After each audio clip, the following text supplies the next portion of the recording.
The doctor, whose findings are the linchpin of the murder case against Drew Peterson, takes the witness stand to explain what he found. Craig Wall was in the courtroom as the doctor detailed why he believes Kathleen Savios' death was not an accident, it was murder. Drew Peterson is charged with murdering his third wife, Kathleen Savio, during their bitter divorce, and then staging the scene to look like an accident.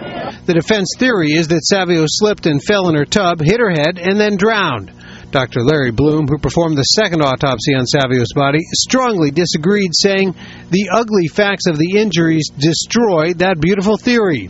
Bloom says Savio's death was a homicide.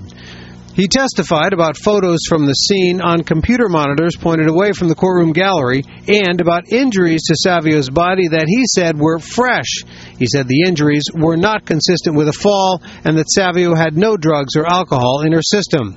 He also said Savio's face was streaked with blood on the left side, blood from a wound to the back of her head, suggesting the injury was inflicted when she was in that face-down position, not from falling backwards and hitting her head.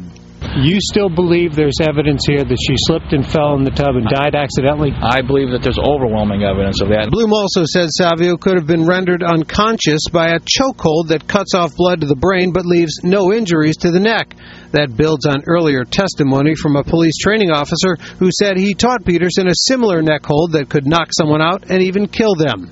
Earlier, a friend of Savio's testified to a possible motive for her murder. Mary Park said Savio felt her divorce from Peterson, which was nearly finalized, was all about the money, and that Peterson did not want her to get a cent.